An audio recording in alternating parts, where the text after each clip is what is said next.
নমস্কার, তনুর বাংলা ক্লাসিক স্টোরিতে আমি তনুশ্রী তোমাদের প্রত্যেককে স্বাগত জানাই। আজ আমি তোমাদের জন্য নিয়ে এসেছি শিশু সাহিত্যিক উপেন্দ্র কিশোর রায়চৌধুরীর একটি ছোট্ট গল্প, নরওয়ে দেশের পুরাণ। গল্পটা শোনার অনুরোধ রইল। যদি ভালো লাগে লাইক করে দিও এবং তোমাদের প্রিয়জনদের সাথে অবশ্য করে শেয়ার করো।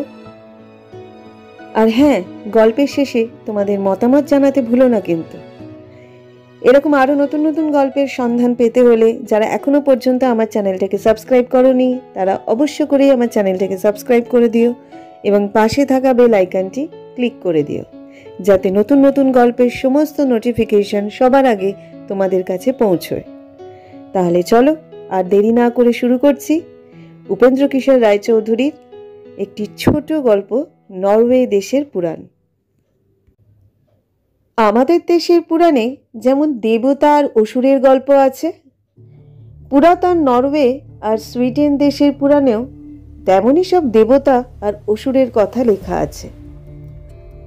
নরওয়ে পুরাণে আছে, সেকালের আগে যখন পৃথিবী বা সমুদ্র বা বায়ু কিছুই ছিল না, তখন কেবল বিশ্বপিতা ছিলেন। তাহাকে কেহ সৃষ্টি করে নাই, কেহ তাহাকে দেখিতে পায় না। তিনি যাহা চাহেন তাহাই হয়।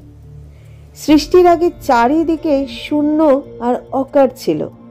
সেই শূন্যের মাঝখানে ছিল গিন্নুঙ্গা নামে গহ্বর। সেই গহ্বরের উত্তরে কুয়াশার দেশ। তাহার মাঝখানে রুরগেলমিন নামে ঝর্ণার জল টকবক করে ফুটিত। সেই গহ্বরের দক্ষিণ মস্পেলসহাইম অর্থাৎ আগুনের দেশ। সুতার নামে বিশাল দৈত্য জ্বলন্ত তলোয়ার হাতে সেই দেশে পাহারা দিত। সেই যে গিন্নুঙ্গা নামের গহ্বর, তাহার ভিতরটা ছিল বড়ই ঠান্ডা। রুরগেলমির ঝর্ণার জল তাহাতে পড়িয়া বরফ হইয়া যাইত। সূত্রের তলোয়ার হইতে আগুনের ফিনকি পড়িয়া সেই বরফকে গলাইয়া দিত।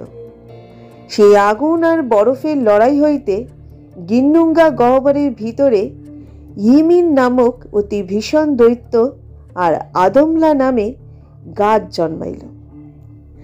ইমির আদমলাকে পাইয়া তাহার দুধ খাইতে লাগিল, আর আদমলা আশেপাশের বরফে লবণের গন্ধ পাইয়া তাহাই চাটিতে আরম্ভ করিল।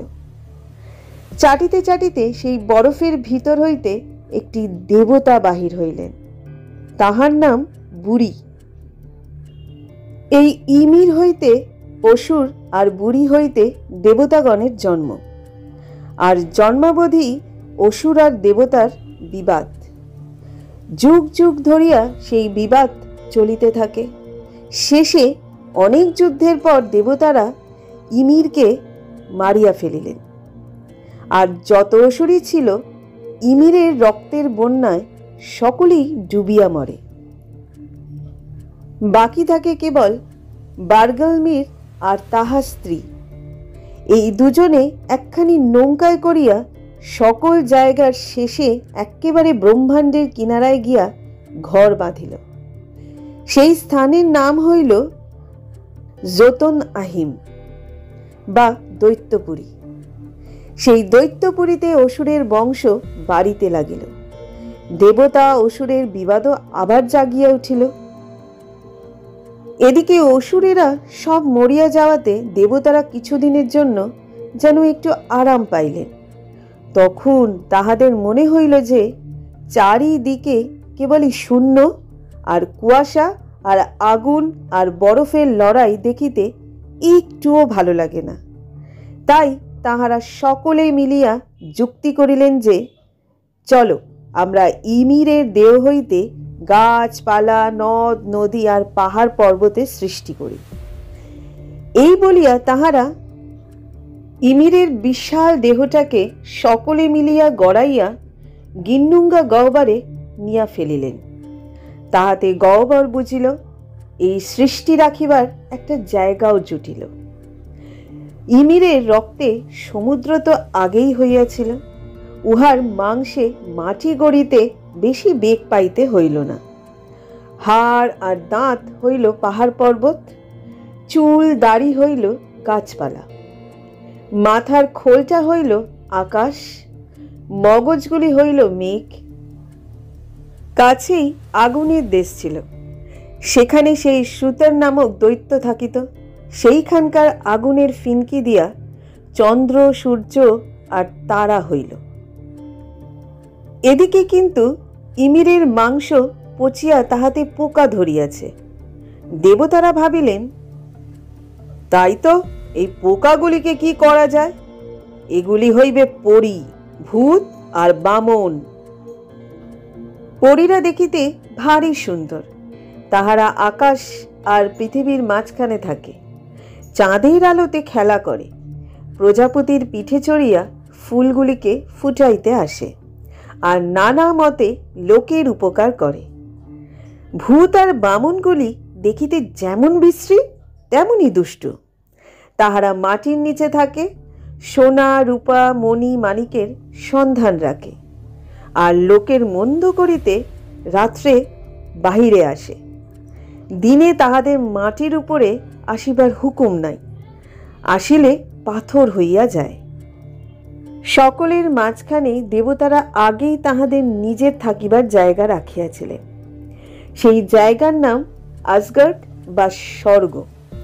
সেখানকার রাজা ছিলেন বিশ্বপিতা, তাহার নাম ওডিন বা ইয়োডেন, যা হইতে বুধবারের নাম ওয়েডনেসডে হইয়াছে। ইহা হইতেই সকল দেবতা আর মানুষের জন্ম। ইহার নাম বিশ্বপিতা।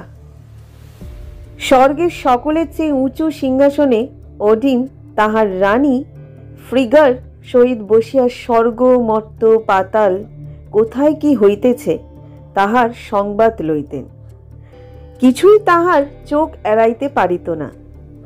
ওডিনের একটি মাত্র চোখ ছিল, আর একটি চোখ তিনি মিমির নামে এক বুড়োকে দিয়াছিলেন। সেই বুড়ার একটা ঝর্ণা ছিল, তাহার জল খাইলে ভূত ভবিষ্যৎ সকল বিষয় জানা যাইত। ওডিন সেই ঝর্ণার জল খাইতে গেলেন। বুড়া বলিল, তোমার একটি চোখ না দিলে জল খাইতে পাইবে না। কাজেই একটি চোখ খুলিয়া দিয়া ওডিনকে সেই জলের দাম দিতে হইল। বুড়া সেই চোখটি নিয়া তাহার ঝর্ণার জলে ডুবিয়া রাখিল। সেখানে সেটি দিন রাত ঝিকিমিকি করিত। ওডিন ঝর্ণার জল খাইয়া সকলের চেয়ে বেশি জ্ঞানী হইলেন, আর সেই ঘটনার চিহ্ন রাখিবার জন্য ঝর্ণার ধারে গাছের ডাল দিয়া একটা বল্লম তৈয়ারি করিয়া লইলেন। সে এমনই আশ্চর্য বল্লম যে কিছুতেই তাহাকে ঠেকাইতে পারিত না। ওডিনের এক পুত্রের নাম টিউ। ইহার নামে মঙ্গলবারের নাম টিউসডে হইয়াছে। ইনি বীরত্ব ও যুদ্ধের দেবতা। ওডিনের যেমন একটা আশ্চর্য বল্লম ছিল, ইহার তেমন একটা তলোয়ার ছিল। লোকে এই তলোয়ারকে বড়ই ভক্তি করিত, আর যার পর নাই যত্নে এক মন্দিরের ভিতরে তাহা রাখিয়া দিত। তাহাদের বিশ্বাসই ছিল যে এই তলোয়ার যাহার কাছে থাকিবে সে কখনো যুদ্ধে হারিবে না। কিন্তু হায়, একদিন কে সেই তলোয়ার লইয়া অনেকে পৃথিবী জয় করিয়াছে, আবার সেই তলোয়ারই তাহারা মারা গিয়াছে। এমনই করিয়া তাহার দ্বারা কত কাণ্ড হইল, কিন্তু টিউর ঘরে আর তাহা ফিরিয়া আসিল না। ওডিনের আর এক পুত্র থরের নামে ইংরেজি থার্সডে হইয়াছে। থরের মতো জোর কোনো দেবতা ছিল না, দেখিতেও কেহ তাহার মতন এমন বিশাল ছিলেন না। তাহার হাতুড়ি দিয়া যাহাকে তিনি ঠাঁই করিয়া মারিতেন, সে পাহাড়ি হোক আর পর্বতী হোক, তখনই গুড়া হইয়া যাইত। স্বর্গে বাইফ্রেস্ট নামে বিচিত্র সেতু আছে, যাহাকে আমরা এখন বলি রামধনু।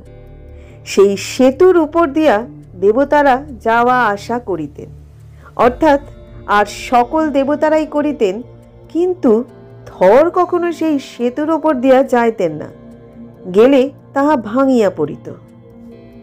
ফ্রাইডে যাহার নামে হইয়াছে তাহার নাম ছিল ফ্রিয়া। তিনি ছিলেন সৌন্দর্যের দেবতা। কেহ বলে ইনি ওডিনের রানী ফ্রিগ্গা। যুদ্ধে যত বীরের মৃত্যু হইত তাহাদের অর্ধেক ফ্রিয়ার কাছে যাইত। ফ্রিয়া তাহার সঙ্গিনী ভ্যালকিরদিগকে লইয়া সেই বীরদিগকে নিতে যুদ্ধক্ষেত্রে আসিতেন। তাহার সভায় গিয়া বীরদিগের সুখের আর সীমা পরিসীমা থাকিত না। সেখানে হাইদ্রুন নামে ছাগল ছিল, তাহার দুধ ছিল অমৃতের মতো। সে দুধ দোয়াইয়া শেষ করা যাইত না। আর সেরেমনির নামে যে শুয়োরটি ছিল তাহার মাংসও ছিল তেমনই মিষ্ট। এলধৃমনির নামে পাচক তাহা ততোধিক মিষ্ট করিয়া রাঁধিত। বীরের ক্ষুধা বুঝিতেই পারো, তাহারা খাইত কেমন, কিন্তু সে মাংস কিছুতেই ফুরাইত না। খাওয়া দাওয়া শেষ হইয়া গেলে আবার যেমন শুয়োর তেমনটি বাঁচিয়া উঠিত আর ঘোঁত ঘোঁত করিতে থাকিত।